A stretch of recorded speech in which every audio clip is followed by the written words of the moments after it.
السلام علیکم ورحمۃ اللہ وبرکاتہ۔ ناظرین کرام، ایک بار پھر ہم تجوید القرآن کلاس کے ساتھ آپ کی خدمت میں حاضر ہیں۔ آج میں سورہ دخان کے تیسرے رکوع کی تلاوت کروں گا اور آخر پر ہم چند ایک قواعد بھی سمجھیں گے۔ تو آئیے اب تلاوت شروع کرتے ہیں۔ اعوذ باللہ من الشیطان الرجیم، بسم اللہ الرحمن الرحیم۔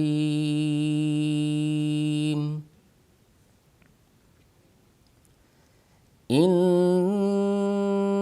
شجرۃ الزقوم طعام العصیم، کالمہل یغلی فی البطون، کغلی الحمیم،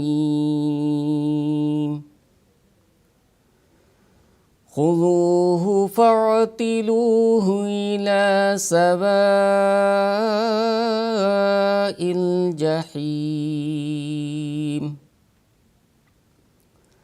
ثم صبوا فوق رأسہ من عذاب الحمیم، ذق انک انت العزیز الکریم۔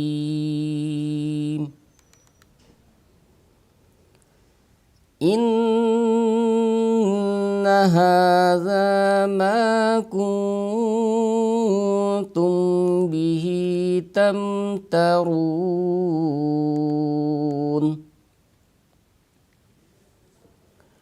ان المتقین فی مقام امین، فی جنات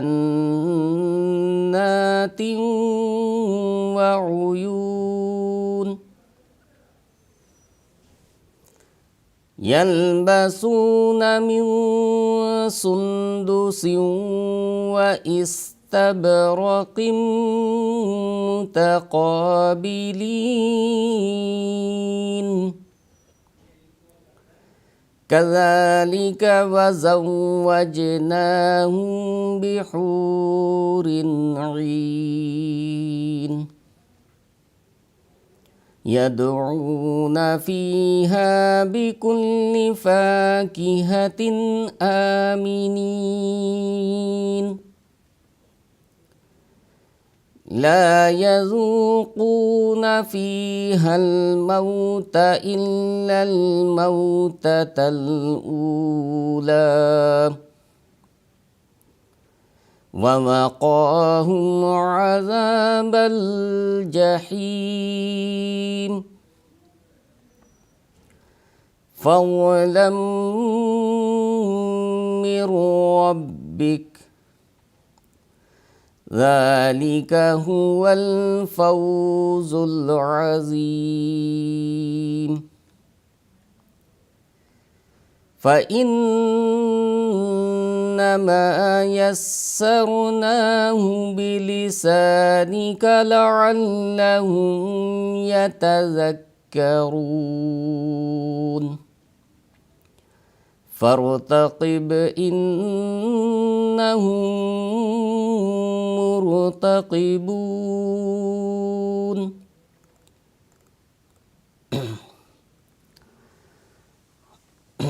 آئیے اب کچھ قواعد بھی دیکھ لیتے ہیں۔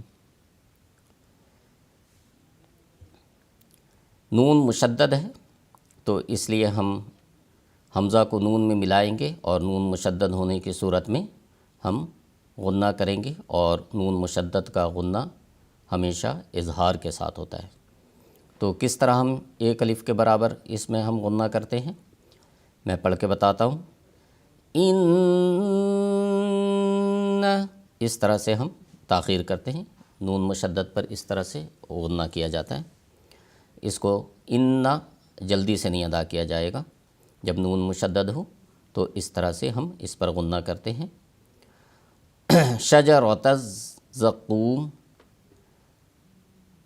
را پر زبر ہے، را پر کیا جائے گا۔ شین، جیم اور آگے تا یہ باریک ادا ہوگا، را کو پر کریں گے۔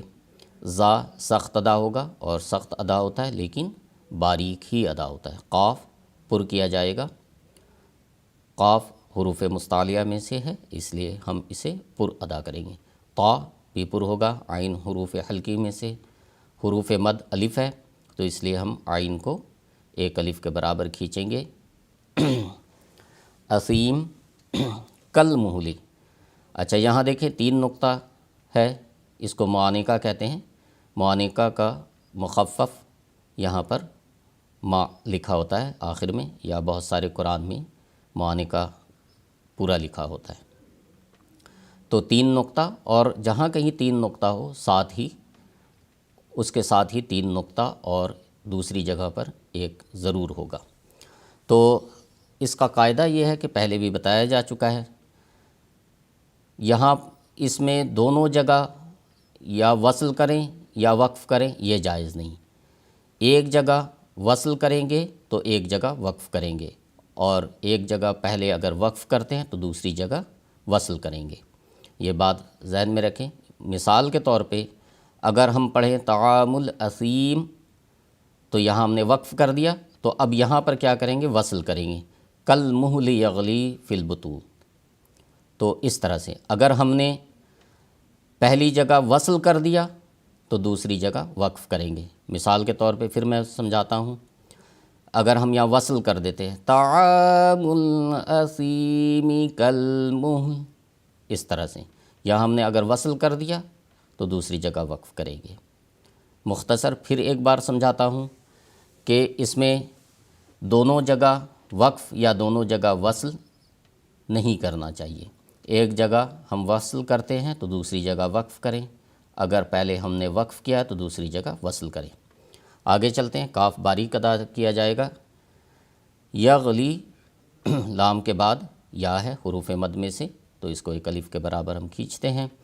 فی البطون، تا کو پر کیا جائے گا، آخر میں جہاں کہیں وقف کرتے ہیں ہم اس حرف کو ساکن کر دیتے ہیں۔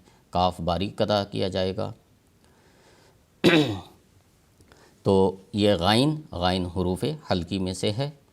کغل یل حمیم، ہا شارپ ادا کریں گے، اور آخر پر پھر اسی طرح ہم میم کو ساکن کر دیتے ہیں، آخر حرف کو ساکن کر دیتے ہیں۔ خذوہ، خا پر کیا جائے گا، زال نرم ادا کیا جائے گا، حروف مد میں سے واو ہے اس لیے اس کو کھینچیں گے۔ ہا پر چونکہ صرف پیش ہے اس لیے ہم اس کو لمبا نہیں ادا کریں گے، یہاں پر بھی خا پر صرف پیش ہے، ضمہ ہے اس لیے ہم اسے بھی چھوٹا ادا کریں گے۔ فاعتلوہ، الف کو چھوڑتے ہوئے ہم فا کو عین میں ملائیں گے۔ تا باریک ادا کیا جائے گا، لام کے بعد پھر اسی طرح واو حروف مد میں سے کھینچیں گے۔ الی سواء الجحیم، سین سخت ادا کیا جائے گا، جیم پر زبر ہے اس لیے اس کو بھی چھوٹا ادا کریں گے۔ یہاں پر یا ہے، ہا کے بعد یا ہے حروف مد میں سے اس لیے ہم اسے لمبا کریں گے، اور آخر پر پھر ہم جب وقف کریں گے تو اس حرف کو ہم ساکن کر دیں گے۔ تو ناظرین کرام، آج کے لیے بس اتنا ہی، انشاءاللہ اگلی کلاس میں پھر ہم ایک نئے رکوع کے ساتھ حاضر ہوں گے۔ السلام علیکم ورحمۃ اللہ وبرکاتہ۔